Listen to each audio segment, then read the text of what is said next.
Olá, meus leigos, tudo bem? Meu nome é Paulo Kinzuka, sou engenheiro civil e este é o canal de Leigo para Leigos. Antes de mais nada, se inscrevam no canal, deixe seu like, comentem e compartilhem. Fiquei um tempinho aí sem postar os vídeos pensando em um novo rumo para o canal. Irei focar no que realmente interessa ao futuro e à vida de todos os brasileiros, ou seja, a economia e a política nacional, devido à onda de polarização e ao entendimento muitas vezes equivocado do povo sobre política e aos interesses envolvidos. Hoje falaremos sobre o Programa de Reindustrialização pelo governo brasileiro. Quem é contra? Quem é a favor? Quais os motivos desse posicionamento? A reindustrialização como necessidade civilizatória. Na periferia capitalista, país em desenvolvimento, o processo de desindustrialização ocorreu de forma precoce, antes que se generalizasse os bens típicos da Revolução Industrial. Recentemente, houve o anúncio por parte do governo federal da nova política industrial brasileira, a chamada Nova Indústria Brasil. O debate acalorado caminhou por muitas vias. Há aqueles que são mais temerários do passado recente do que esperançosos com o futuro próximo. Há, por outro lado, os esperançosos, após o desmonte da indústria no passado recente. Nessa divisão de opiniões, existe um conflito de visão de sociedade, muito mais complexo do que sobre o melhor desenho de política industrial ou mesmo de elementos adjacentes como as questões de subsídios e subvenções. A reindustrialização ou a neoindustrialização é uma necessidade civilizatória, sobretudo na periferia capitalista, onde o processo de desindustrialização ocorreu de forma muito precoce, antes mesmo que se generalizasse os bens típicos de primeira revolução industrial ou do surgimento do capitalismo. Além disso, em face ao drama civilizatório que é compreendido pelo apartamento litigioso do homem com a natureza, a questão ambiental exige tratamento célere e a passos firmes, o que paradoxalmente envolve mais e não menos indústria, tecnologia. É somente a indústria e uma concepção ampliada que será capaz de gerar os ganhos de escala e eficiência necessários para que sigamos produzindo o necessário para a reprodução das nossas próprias vidas, com menos energia e menos recursos naturais, preservando florestas, solos e águas. O que quero apontar é que a industrialização nacional forjou mais do que as bases para a constituição de uma sociedade com dinamismo próprio, mas uma sociedade progressiva que vê surgir a grande empresa e, paralelamente, a moderna classe trabalhadora urbana e industrial. Cheia de contradições, corporificada nas greves, na criação de organizações sindicais e populares. A presença não somente da grande indústria, mas que o processo de industrialização organiza mais do que uma estrutura produtiva. Ele dá corpo a uma estrutura social correspondente. De forma diferente do processo de colonização até a Revolução de 1930, a economia e sociedade brasileira sustentavam-se em bases agrárias e minerais. Em visão panorâmica, o açúcar, o ouro, o café e a borracha, até o início do século XX, eram os produtos majoritariamente que geravam a riqueza nacional. A contraparte social e política dessa economia exportadora de matérias-primas naturais foi o regime escravagista e o sistema de dívida dos trabalhadores na Amazônia da borracha. A representação política e cultural que emanava dessa base econômica foi desde o sistema colonial marcada pelas oligarquias que definiam os líderes políticos do país, os quais garantiam a continuidade do status quo, selado tanto no regime escravagista como também no patrimonialismo patriarcal, que persistiu hegemônico no Brasil pelo menos até a década de 1930. E o que mudou a partir de então? A industrialização e urbanização do país. Esses dois fenômenos fizeram emergir duas forças sociopolíticas: os industriais e as classes trabalhadoras modernas, ou seja, a tortuosa modernização do Brasil depois deveu-se ao fortalecimento desse campo socioeconômico e cultural baseado na indústria.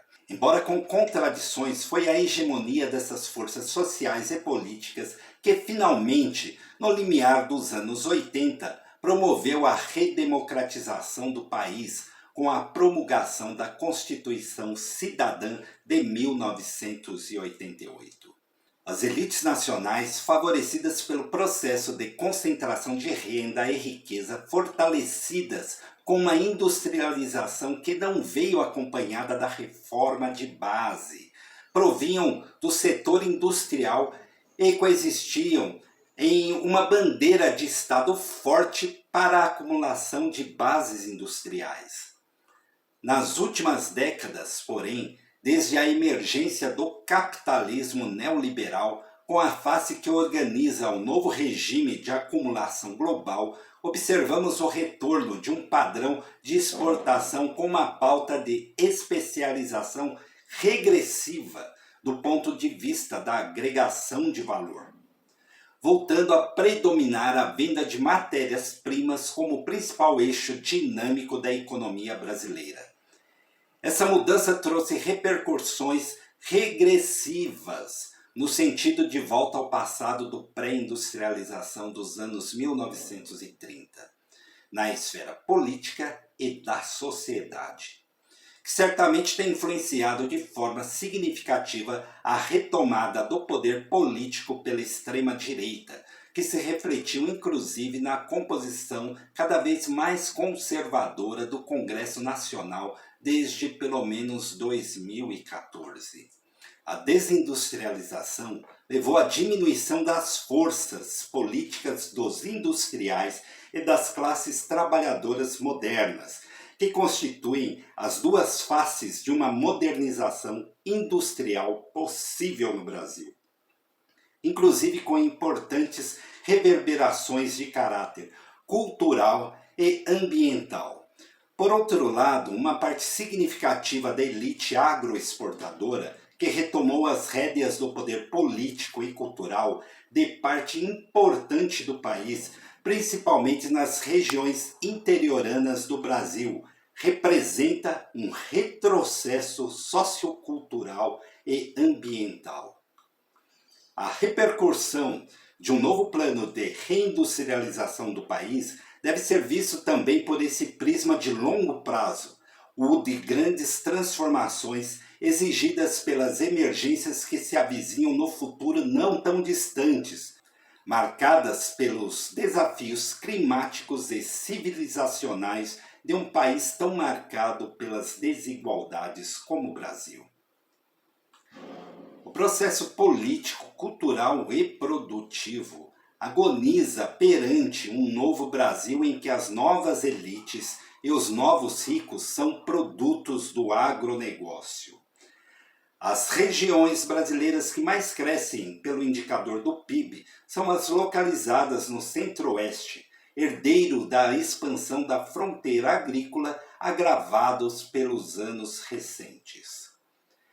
Dessa forma, as insistentes preocupações midiáticas com o retorno do passado miram no que vem e acertam no que não vem, miram nos governos de esquerda e nas diversas tentativas de soerguimento da economia brasileira, mas acertam no escasso medo do verdadeiro e temerário passado, aquele que, órfãos da indústria, nos mantínhamos reféns de uma dinâmica colonial, ainda que politicamente independentes, profundamente vulneráveis à dinâmica cíclica do comércio internacional, incapazes de criarmos uma sociedade de elevada renda média, carentes de empregos típicos de classe média, com incertezas crônicas no balanço de pagamentos e restrições externas de toda a ordem. Precisamos voltar ao passado, mas aquele passado que porta o futuro.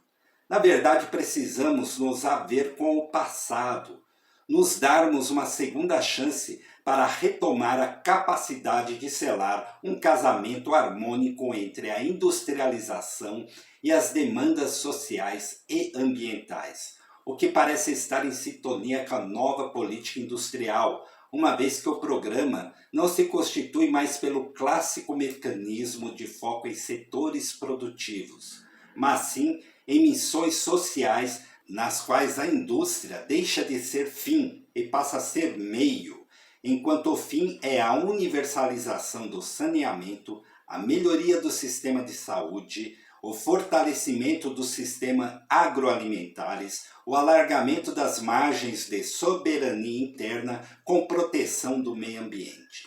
O Brasil ganha nova política industrial com metas e ações para desenvolvimento até 2033.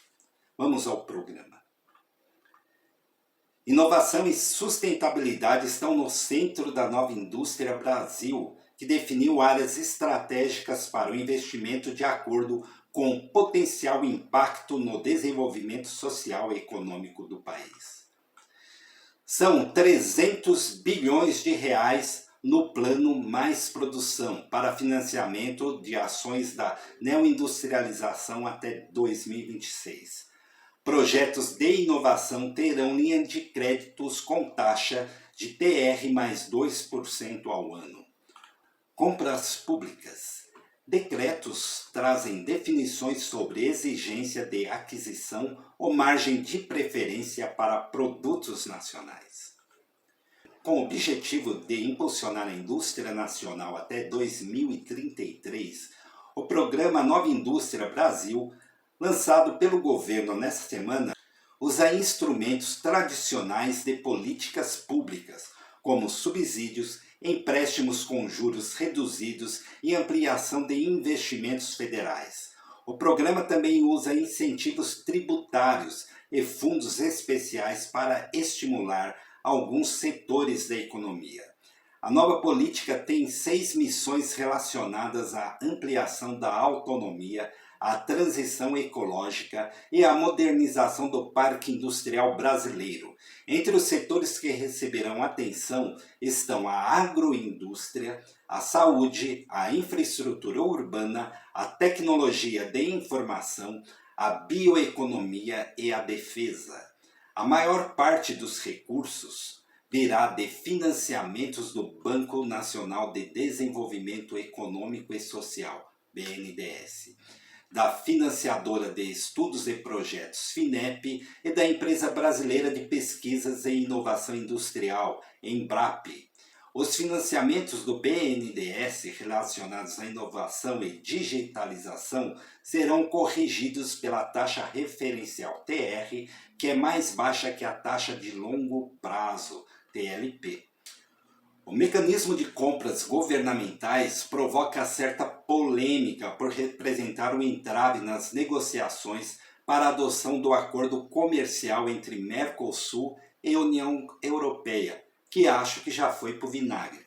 Os empresários europeus defendem condições de igualdade com as empresas brasileiras nas licitações para compras de bens, a realização de obras e a contratação de serviços pelo governo brasileiro.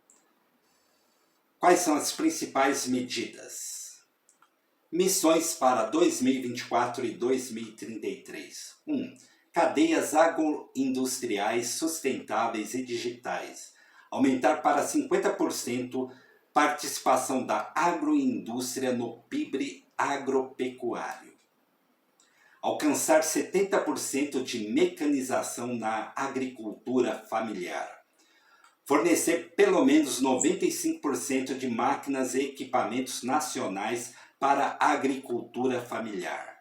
2. Forte complexo econômico e industrial de saúde.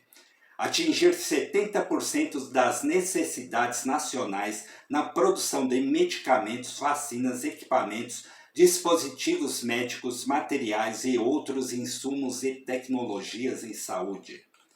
Infraestrutura, saneamento, moradia e mobilidade sustentáveis. Diminuir em 20% o tempo de deslocamento de casa para o trabalho.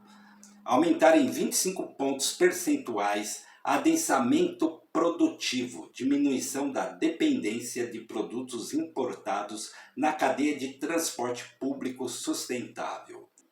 4. Transformação digital da indústria. Digitalizar 90% das indústrias brasileiras. Triplicar a participação da produção nacional no segmento de novas tecnologias. Bioeconomia, descarbonização e transição e segurança energéticas. Cortar em 30% emissões de gás carbônico por valor adicionado do produto interno bruto da indústria. Elevar em 50% a participação dos biocombustíveis na matriz energética e de transportes. Aumentar o uso tecnológico e sustentável da biodiversidade pela indústria em 1% ao ano. 6.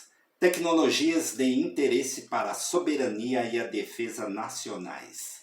Autonomia de até 50% da produção de tecnologias críticas para a defesa. Recursos para financiamentos. 300 bilhões de reais até 2026.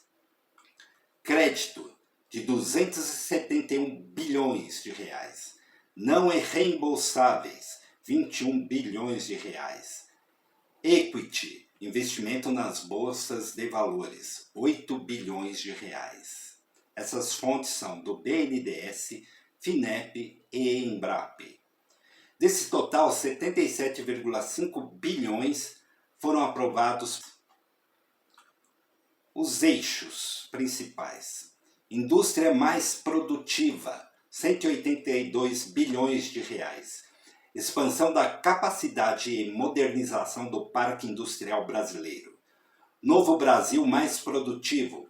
Financiamentos com taxa TR, juros reduzidos para digitalização e financiamentos não reembolsáveis para até 90 mil micro e pequenas empresas. 4 bilhões de reais do Fundo de Universalização dos Serviços de Telecomunicações, FUST, com taxa TR para expansão da banda larga e conectividade. Indústria mais inovadora e digital, 66 bilhões de reais. Financiamentos do programa Mais Inovação, taxa TR para apoio à inovação e digitalização pelo BNDES e pela FINEP. Financiamentos não reembolsáveis definidos pelo Conselho Nacional de Desenvolvimento Industrial, CNDI. Criação do Fundo de Desenvolvimento Industrial e Tecnológico, FNDIT. Ampliação do uso de instrumentos do mercado de capitais, recursos levantados no mercado financeiro para 6 missões industriais. Indústria mais exportadora, 40 bilhões de reais. Criação do BNDES Exim Banking. Versão do BNDES voltada para apoio às exportações. Linhas de financiamento para pré e pós-embarque de bens e aeronaves. Redução do spread, diferença entre os juros cobrados do tomador e as taxas de captação dos bancos nas linhas do pré-embarque. Indústria mais verde, 12 bilhões de reais. Novo Fundo Clima, projeto de descarbonização da indústria com juros a partir de 6,15% ao ano. Instrumentos de mercado de capitais voltados para a transição energética, descarbonização e bioeconomia.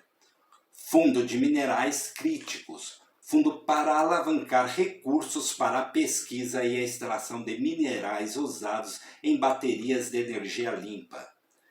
Outras medidas: 20 bilhões para a compra de máquinas nacionais para a agricultura familiar, 19,3 bilhões de reais do programa Mover para estimular tecnologias menos poluentes na indústria automotiva e desenvolver novas formas de mobilidade logística, 3,4 bilhões de reais do programa de depreciação acelerada para a modernização de máquinas e equipamentos, 2,1 bilhões em isenção tributária para estimular produção de semicondutores e painéis fotovoltaicos, 1,5 bilhões em incentivos tributários para a indústria química. Antecipação do calendário de aumento de mistura do biodiesel ao diesel, 12% em abril de 2023, 14% em março de 2024 e 15% a partir de 2025. Reserva para compras governamentais. Indústrias nacionais terão vantagem em licitações. Exigência de conteúdo nacional. Percentuais mínimos de compra de produtos nacionais em obras do PAC, definidos por uma comissão do governo. Quais são os instrumentos para promover essa nova política de neoindustrialização? São empréstimos, subvenções, investimento público, créditos tributários, comércio exterior, transferência de tecnologia, propriedade intelectual, infraestrutura de qualidade, participação acionária, regulação, encomendas tecnológicas, requisitos de conteúdo local. Que maravilha! Muito bom, né, gente? Fonte BNDES e Ministério do Desenvolvimento da Indústria e Comércio. Vemos, por um lado, um grande movimento contrário a esse programa. Mas quem é contra? O agronegócio e as empresas extrativistas temem que, ao longo do tempo, os produtos primários percam a importância na balança comercial brasileira, perdendo incentivos e subsídios que garantiram a competitividade desses setores no comércio mundial. Principalmente o agrolatifundiário, que concentra um grande contingente de milionários e bilionários que pagam poucos impostos e muitas vezes nem pagam, engordando seu patrimônio e inserindo cada vez mais os seus agentes na política nacional. Em outra esfera, os países industrializados, principalmente os Estados Unidos, veem com preocupação que países emergentes aumentem suas bases industriais, com produtos de melhor qualidade e valor agregado para competir com os seus produtos, não só localmente, impedindo a importação como também internacionalmente.